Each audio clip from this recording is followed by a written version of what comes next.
के बाद उस पर रोक लग गया और बिहार सरकार ने, राबड़ी देवी की सरकार ने अत्यंत पिछड़ा वर्ग को बगैर आरक्षण दिए हुए बिहार में चुनाव करा लिया। इससे स्पष्ट होता है कि लालू प्रसाद जी अति पिछड़ों के कभी हितैषी नहीं रहे। कभी वो अति पिछड़ा वर्ग को वाजिब हक और अधिकार नहीं देना चाहते थे और न दिया। जब 2005 में आदरणीय नेता नीतीश कुमार जी मुख्यमंत्री बने तो उन्होंने सबसे पहला काम किया, पंचायती राज में आरक्षण देने के लिए कानून बनाया और 20% का आरक्षण अत्यंत पिछड़ा वर्ग को पंचायत के चुनाव में दिया। नगर निकाय के चुनाव में 20% का आरक्षण दिया। जब यह बिल विधानमंडल में लाया जा रहा था तो उस समय के कांग्रेस पार्टी के नेता, राष्ट्रीय जनता दल के नेता विधानसभा और विधान परिषद में इसका मुखालफत किया, विरोध किया। यह विधानसभा के पटल में अंकित है, दर्ज है, कोई भी देख सकता है राजद और कांग्रेस का चरित्र कि किस प्रकार से अत्यंत पिछड़ा वर्ग के अधिकार के प्रति इनका रवैया रहा है। यह तो नीतीश कुमार जी हैं जिन्होंने समाज के कमजोर वर्ग के लोगों को उचित अधिकार, मान सम्मान दिया और लगातार लालू राबड़ी के शासनकाल में अत्यंत पिछड़ा वर्ग आयोग के गठन का मांग होते रहा, लेकिन उनकी सरकार ने अत्यंत पिछड़ा वर्ग आयोग का गठन नहीं किया। आदरणीय नेता नीतीश कुमार जी ने अपने शासन काल में अत्यंत पिछड़ा वर्ग आयोग का गठन किया और उस आयोग के गठन होने से अत्यंत पिछड़ा वर्ग के लोग अपनी शिकायतें लेकर के जाते हैं और उनसे उनका वहां समाधान होता है। यह नजरिया आदरणीय नीतीश कुमार जी ने अत्यंत पिछड़ा वर्ग के लिए प्रस्तुत किया। आदरणीय नीतीश कुमार जी ने जननायक कर्पूरी ठाकुर जी के नाम से राज्य के सभी जिलों में जननायक कर्पूरी ठाकुर छात्रावास बनाया। आज राज्य के प्रत्येक जिलों में 100 विद्यार्थियों का वह छात्रावास बन करके तैयार है और वहां विद्यार्थी रहते हैं। उनके लिए स्कॉलरशिप का इंतजाम राज्य सरकार की ओर से किया गया है। उनके लिए एडमिनिस्ट्रेटिव कंपटीशन के तैयारी के लिए राज्य सरकार की ओर से पैसा दिया जाता है। बड़ी संख्या में अत्यंत पिछड़ा वर्ग के छात्र छात्राएं आज प्रतियोगी परीक्षा में सफल हो रहे हैं। यह नीतीश कुमार जी की योजनाओं का लाभ है और उनको लाभ मिल रहा है। और अत्यंत पिछड़ा वर्ग के लिए जो काम आदरणीय नीतीश कुमार जी ने किया, दूसरा,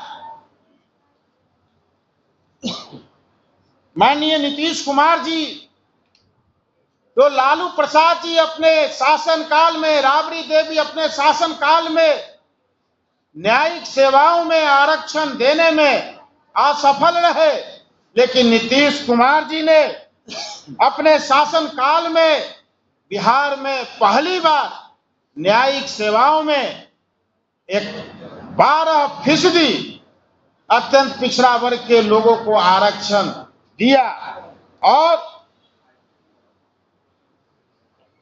21% आरक्षण अत्यंत पिछड़ा वर्ग को और 12% पिछड़ा वर्ग को दिया गया। साथियों,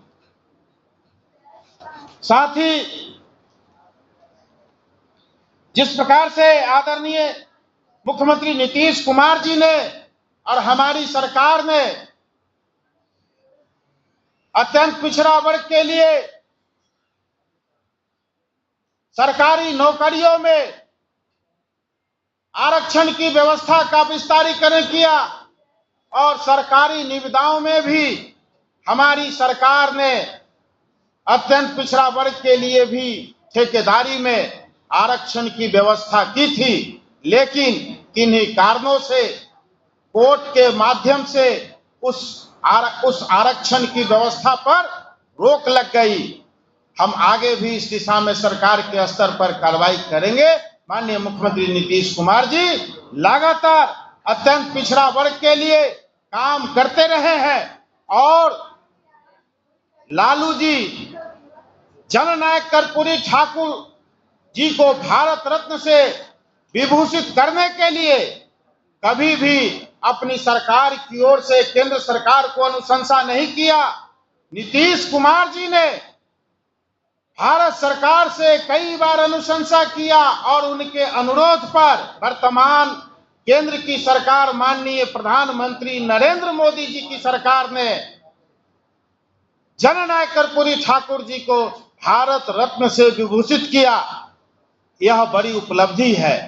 इसलिए हम अत्यंत पिछड़ा वर्ग के लोग आदरणीय मुख्यमंत्री नीतीश कुमार जी के साथ लामबंद है। सिर्फ दिखावे के लिए, ठगने के लिए, बरगलाने के लिए राष्ट्रीय जनता दल और कांग्रेस पार्टी जो अत्यंत पिछड़ा वर्ग के लिए लोक लुभावन वायदे कर रही है, उससे उनको चुनाव में कोई लाभ मिलने वाला नहीं है। साथियों, आदरणीय मुख्यमंत्री नीतीश कुमार जी ने इस वर्ग के लिए जो काम किया है वह अद्वितीय है। अभी हमारा लोकसभा में से आने वाले सुपौल के सांसद श्री दिलेश्वर कामत जी हैं।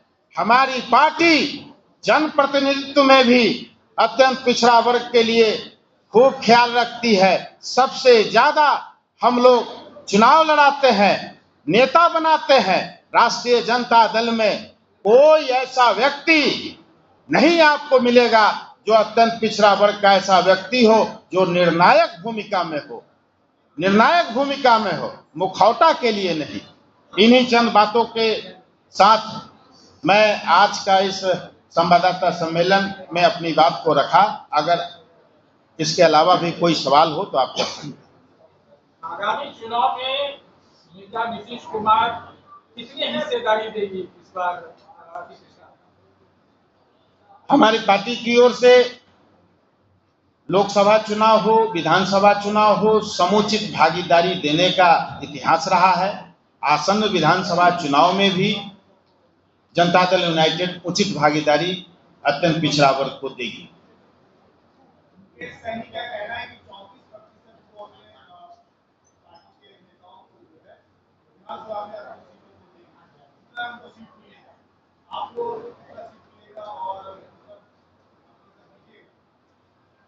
मुकेश सहनी जी परिवार से बाहर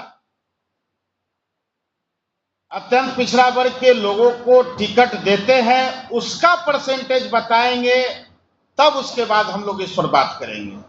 चूंकि उन्होंने घोषणा किया है कि हमारे परिवार से भी 3-4 सदस्य लड़ेंगे, तो उसके बाद हम लोग इस पर बात करेंगे कि जिस परिवारवादी गठबंधन का वो हिस्सा है उसी का रंग उन पर भी चढ़ गया है।